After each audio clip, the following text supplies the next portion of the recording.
to the House Judiciary Committee, and we're going to have some additional testimony on H 545. Allison, if you could identify yourself for the record. I'm happy that I ran into you in the cafe. Thank you. Thank you for squeezing me in. I really appreciate it. Absolutely. So, yes. And then we're going to also hear, I mentioned as far as the medical malpractice, and I reached out to get trial attorneys. Now I'm going to get some testimony after Allison very shortly on that. But I'll turn it over to you if you identify yourself for the record and proceed. Thank you for being here. Yes, thank you so much for having me, Chair Lalonde.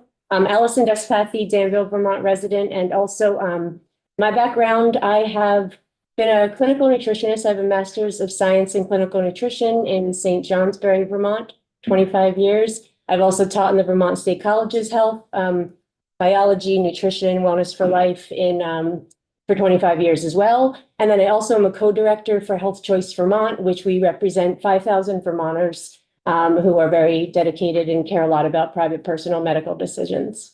So that's a little bit of my background.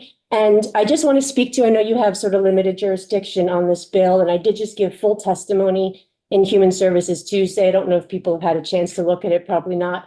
But if you do, it will be a little bit more comprehensive. So basically, I, both personally and also in speaking for Health Choice Vermont, nobody has any issue with what the Department of Health Commissioner is attempting to do here. Very understandably, he is trying to procure vaccines for Vermonters and make sure that they're available from a cost standpoint and make sure insurance is covering them. So nobody has any issue with that because of the changes happening on a federal level. Where many people hold concerns is with what he's trying to offer. And again, I don't know if you've read the bill yet, but on page 7, they're trying to put in a liability shield for providers. And there already is a federal liability shield, which is actually very contentious. Both states and Congress have been trying to fight this since 1986. President Reagan signed in a bill that completely created a liability shield for all pharmaceutical companies manufacturing vaccines. And I'm sorry, sometimes the history is kind of relevant, so I just want to say real quick, the DPT vaccine in the 1980s was causing major seizures and neurological damage. So vaccine companies were getting sued, 200 lawsuits. I have this all in my record. I just found out today I'm testifying, so we're here. So I'll make sure you get all of this information as well. DPT? Diphtheria, pertussis, tetanus. And at that time, they were using a live pertussis vaccine. So then they went to acellular, but that's what was causing the neurological damage. So because of that, President Reagan signed in a bill to protect the pharmaceutical companies, and just kind of put that in perspective. There's no other product that has that level of a liability protection. Every other company is responsible for the safety of their product. So this is a really, really big deal. And since then, and because of that, with that 1986 law, they also put into play what's called the Vaccine Adverse Event Reporting System. And that was to recognize that, like any medication, there's benefit risk. We're going to see that. So we want to be monitoring what's happening from vaccine adverse event. So those were simultaneously put into play. And since then, since 1988 now, when it began, over I have to get this. I have the number in here. I should probably check it. Sorry. Just to make sure. Yeah. So over $5 billion have been paid out to United States citizens, or not even citizens, but over $5 billion have been paid out for vaccine adverse events, harms, injuries, and death at this time. So we acknowledge that these cause harm. So I think the biggest concern that people are having is if the state of Vermont is going to come in and try to offer a further liability shield on these products, what sort of, or for providers, what sort of liability is the state and the Department of Health actually taking on because of that? So I think that's the layer that needs to be really dug into a bit more. And I could please confirm with Commissioner Hildebrandt. I did speak with him last week, yesterday in testimony, and I just want to make sure that I have this right, but I think he said that they're only looking for a liability shield because the state of Vermont would be giving its own recommended schedule. But on page 7, it specifically says that they're looking for the liability shield for the adverse events, for the harm specifically done. And this is where I want to say, there are Vermonters, for example, there's a girl, her name is Kaylin Matten. She died at the age of 7 from a flu zone vaccine. That was on the birth certificate. The reason I bring it up, it's in your legislative record. Her mother testified on this in 2015. She received from the National Childhood Vaccine Injury Compensation Program, which was also put in place with this 1986 law. She received $250,000, which is horrible. I mean, how can you put a number on the life of a child? But she received $250,000 because her daughter died from the flu zone vaccine, which contained mercury at the time. And so I think what we are seeking and hoping that you can consider is, in the Human Services Committee, there's a bill H69. It's had bipartisan support in the past. It's been, I think, here now for 10 years. And what it would do is it would make the Department of Health look through this federal vaccine adverse event reporting system and pull out what is relevant to Vermont. What sort of injuries and harms and deaths have we seen from vaccines, so that they can present that to you guys as the legislators, and also to the Department of Health to see, is there a safety signal trigger here? Is there a certain lot of a vaccine? Is there a certain type of a vaccine that we're seeing more issues with? So if the state is going to try to take that on, they should also be simultaneously taking that responsibility on as well. The other thing that comes up here is relevant sort of from a legality standpoint is how is a provider who's giving a vaccine offering informed consent?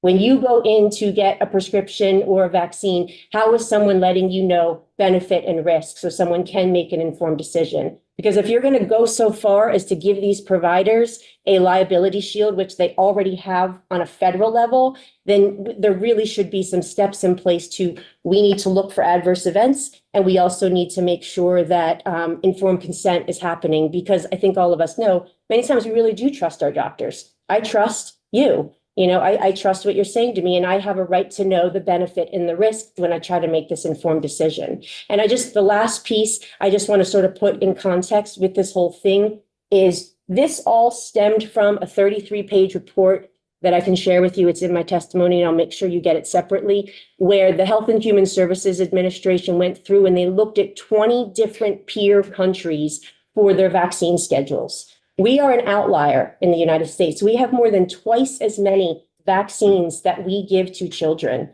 And so what we tried to do, what Health and Human Services did, is they looked at what are called consensus vaccines. What are countries doing? What vaccines are they giving? How many times are they giving it? And we tried to align that more. And the one last one, which I think you guys may have heard a buzz around, if I don't know what you tune into for health, but the hepatitis B vaccine from a federal level, Health and Human Services, was removed from the schedule. And now they said, we're not going to give that to babies the first day of life. And I just wanted to say something to you guys on this.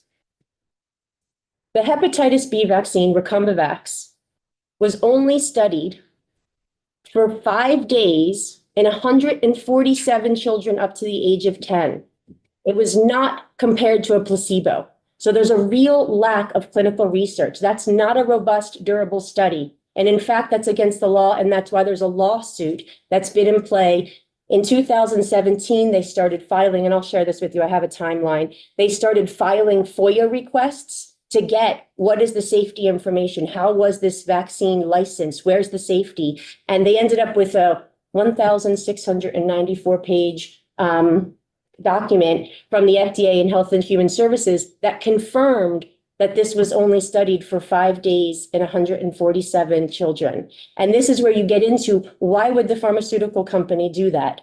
Well, if they're not liable for their product and they're there to make profit, we all know the opioid epidemic. Why would they put the money into products they're liable for, like Lipitor? You know, you can look at Lipitor, Eliquis, all of these, like their top sellers, 2 years to 9 years compared to a placebo. So that's where you're getting those robust studies. In the vaccine products, you're not getting it because the pharmaceutical industry is not liable. And so I just wanted to make sure that this came to the table so you guys can see that there is a bit of a deeper issue here when we start talking about the liability protection. And this is sort of the disconnect that I'm seeing in Vermont, and why I struggle with this part of the bill, and many do, is that On a federal level, we have this law protecting pharmaceutical companies and doctors for giving products on the vaccine schedule. If there's a change on the federal level because they see new research or safety signals and they decide to make a change, yet the state is going to go its own course and stick with what they're determining as a recommended schedule, what sort of liability, where does that put the state and the Department of Health? And how are they accessing the science to determine that that's the best path? Because that science is not publicly available. That has to be accessed from pharmaceutical companies and the FDA through FOIAs, through court orders, and through lawsuits. That is not, we can't go and be like, oh, what did Pfizer do when they studied, this vaccine? Where you think that should be the case, but it's not. So I'm scratching the surface, but I at least wanted you guys to know what was in play and why there's concern around those aspects versus just we want to afford it, we want to find it, we want to buy it who we need to buy it from, and we want insurance to cover it. The other part is a struggle. My opinion, if they're going to go forward with these two aspects, the two things that should be looked at is standardization on how does a healthcare provider giving a vaccine ensure informed consent? Do you have someone check off after you've gone through that? Yes, I feel I have informed consent. Because in in Chair Wood's committee, she asked that question. Informed consent can be very different for anyone. Someone might just be like, yeah, sure, I trust you. Other people are like, I want to know. So is there a standardization on that should happen? And the other thing is if you're going to go this course with a state-based recommended level different, which what's that based on for one, but then two, you got to be monitoring adverse events. You have to know like what's happening on a Vermont level if we're going to take that responsibility on, and we want to know what's happening in our state in case there's a shift. So that kind of scratches the surface a little bit. I hope it's helpful, and I will send all of the testimony, and I'll put the most relevant links at the top for you to see where this is coming from. It's not an out of the blue. We can't politicize the science, which as we know is what happens. It's so horrible for all of us then to figure out what's what. And so that's where it's trying to recognize that Health and Human Services is trying to look right now at this gap in science that's happened since 1986 when they had that liability shield put in place. And that's where I just want to see it be honestly discussed. Why are they going this path? What's that based upon? And obviously, as you guys are elected here for Vermont, what can you guys do to help, Vermonters best? And I know that's what you're dedicated to. So thank you for letting me speak. Yeah, no, thank you. And Yes. Will you take any questions as well? Oh, yes, definitely. Questions? Yeah, Zach. Thanks, Chair, and thank you, Allison, for coming in. I just want to publicly thank the Chair too for allowing you time. I know. Thanks for putting me in. On our Thank you. schedule, because I know that it was very fortuitous that this all I came together know. so quickly and you were able to make it and I'm come in grateful. and testify with us.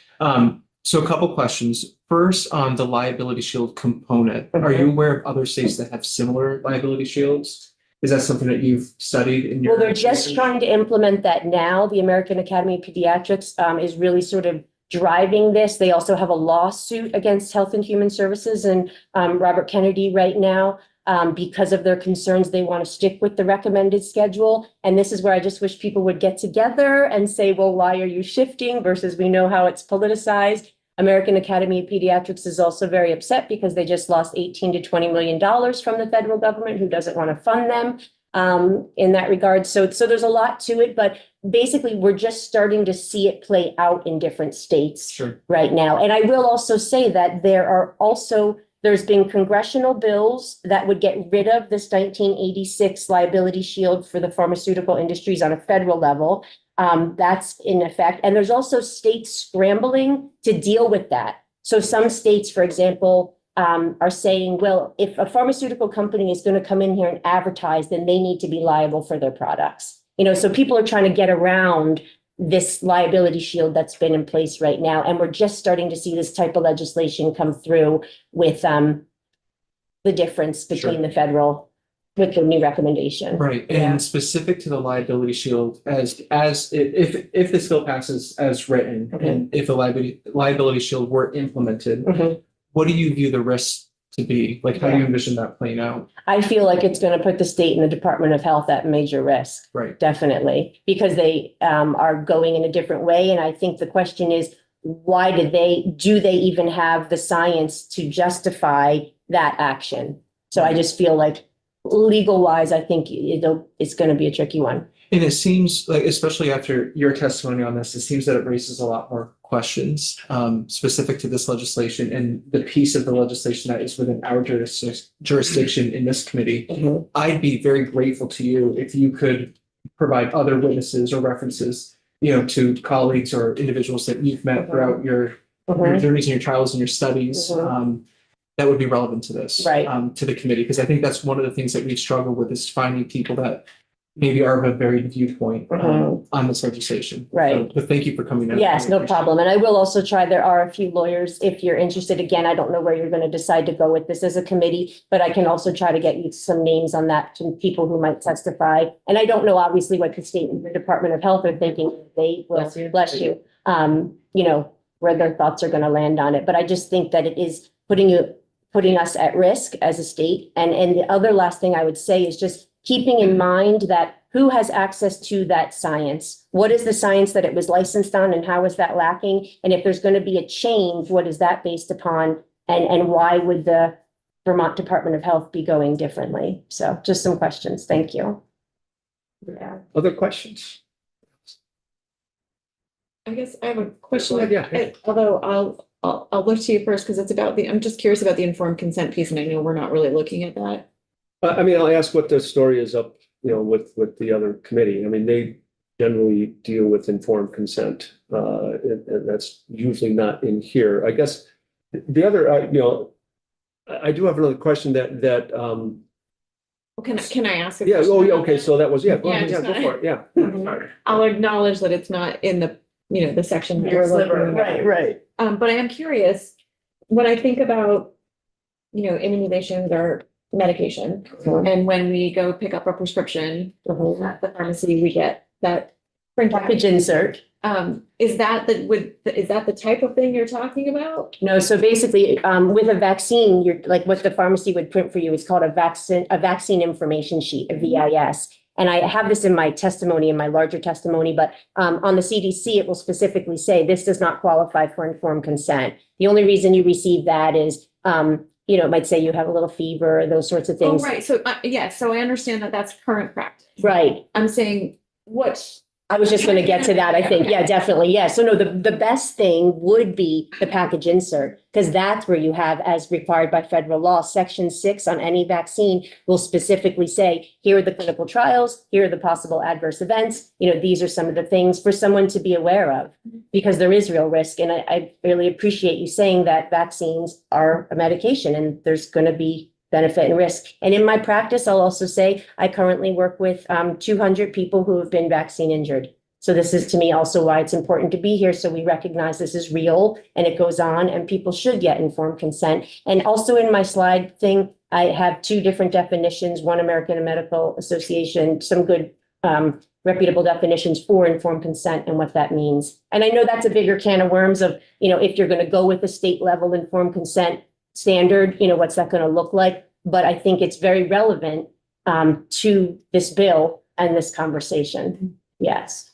Yeah. So just making sure that I understand. So the bill is just providing immunity to the medical professionals who are providing or prescription and such. It doesn't provide immunity to manufacturers. And the manufacturers, if they're under the federal, the federal laws would preempt that, is our current understanding. Now, if they change what is recommended under the federal law, that may change, but that just means that those manufacturers are not protected by that federal program. We're not protecting them here. This bill is my understanding. Is that?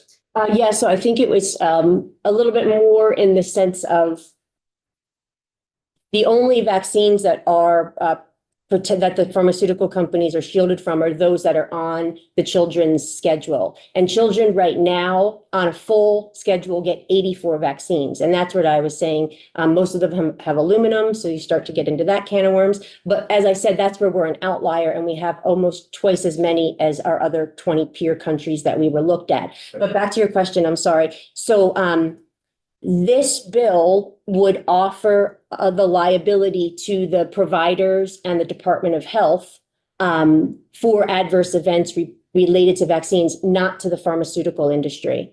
Right. Yeah, Yeah. and that's the question where right now they have that federal protection. And if all of those vaccines, even though they just shifted the schedule, are still falling under that federal protection. So that Right. part has not changed. All they did, just real quick, is they broke the vaccines into 3 categories: on the schedule, high-risk population, and shared clinical decision-making. You know, so basically, like with my children, for example, we did not give them the hepatitis B vaccine on the first day that they were born. My husband and I have been together a long time. We don't have high-risk behavior. We made a shared clinical decision, you know, with our doctor on that. So that's all that this new recommendation is doing, is everyone has access to the same vaccines. They're all still covered with insurance. They're all still protected under the liability shield. We just have them in 3 categories. Here's the schedule. Here's the high risk. You can make a decision with your doctor if you land there. And here's the shared clinical decision making. Maybe this makes sense. So it's really encouraging primary care provider work.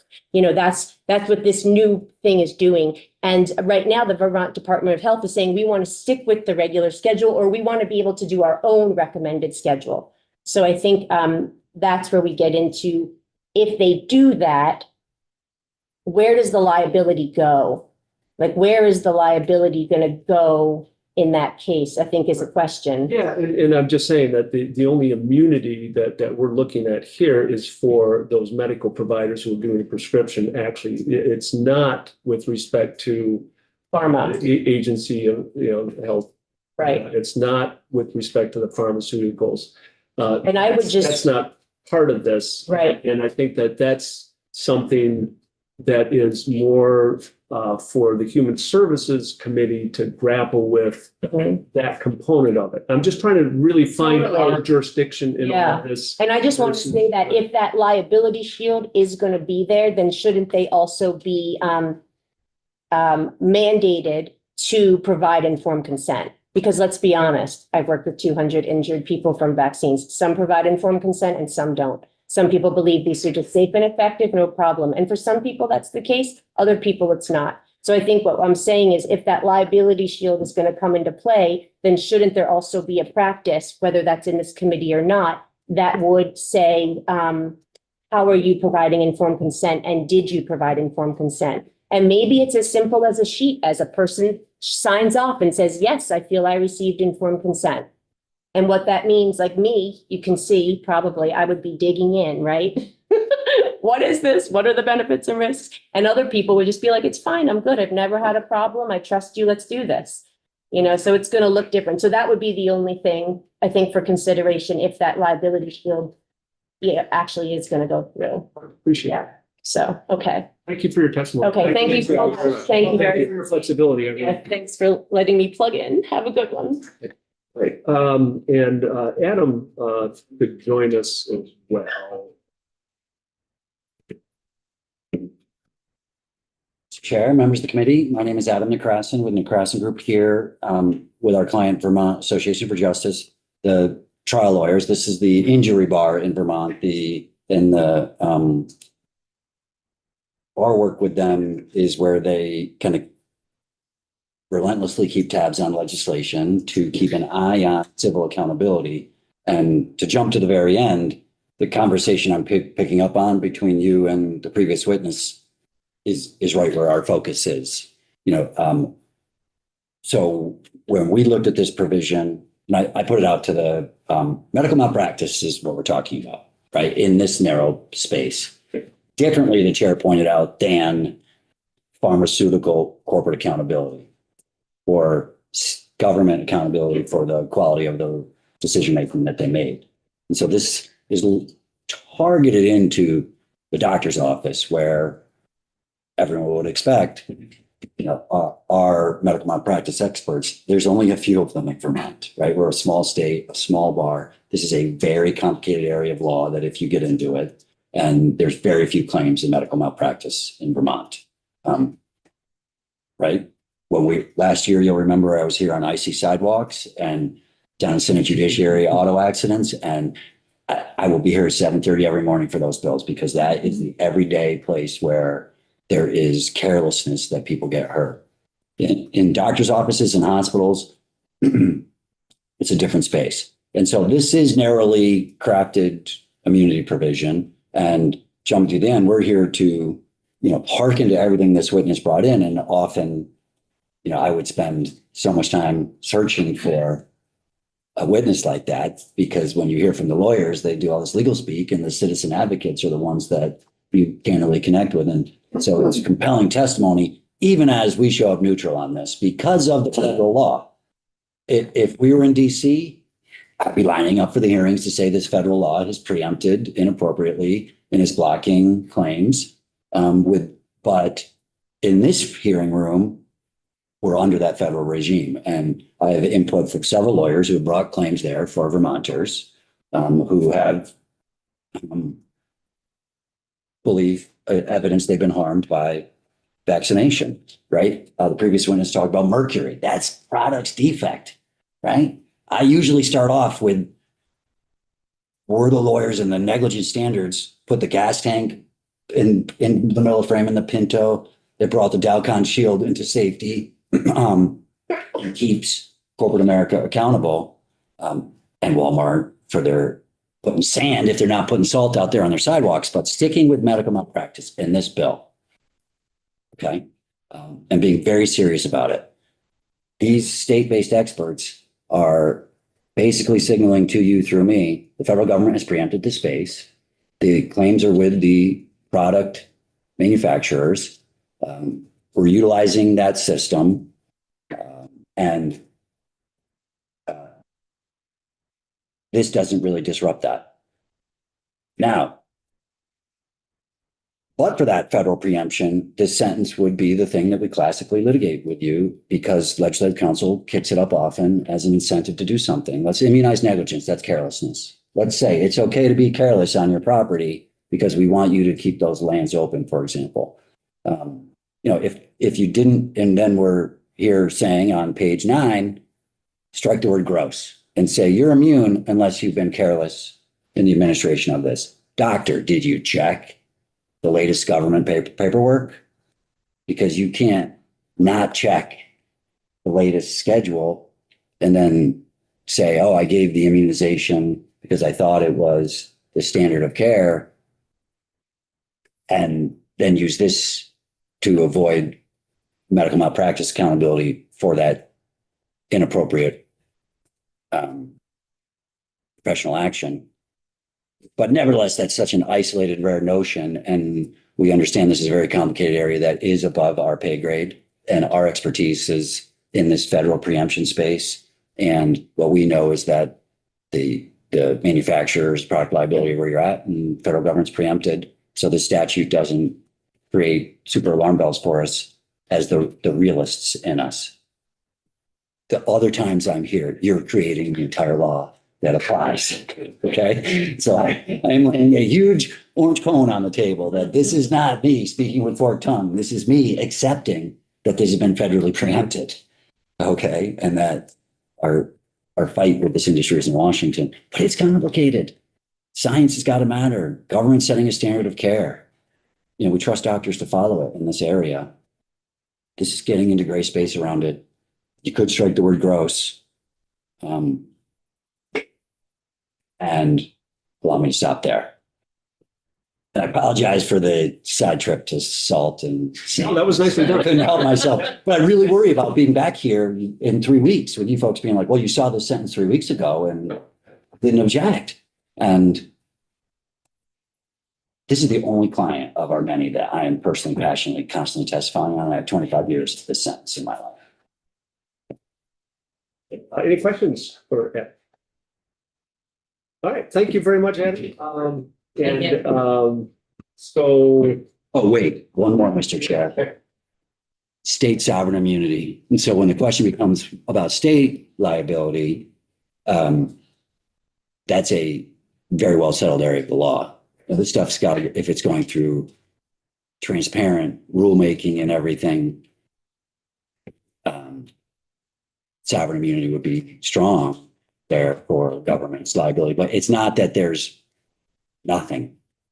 Like, you and your predecessors have crafted state sovereign immunity, and we object to parts of it, but that's not today's hearing. I will not go out on that. Our municipal liability, you're not gonna go out here and that? Okay. All right, fair enough. Thank you very much. I appreciate you being available and flexible. So we'll talk a little bit more about this tomorrow morning, I think. Perhaps on a call then. After the floor. And I am trying to navigate what is. Is the informed consent issue something that is here? And I'm going to talk to the chair of Human Services to understand that a little bit better. And maybe we give them a recommendation or not, but let's think about it, and we'll think about it overnight and have a discussion and possibly a straw poll tomorrow. And we're adjourned until 1 when we take up H5 and hopefully bring that one home. I thought Land that originally, one, I should say. I thought originally you said possible straw poll tomorrow afternoon, and now you just change it till in the morning. Morning, afternoon, whatever. That's fine. Afternoon's fine too. Yep.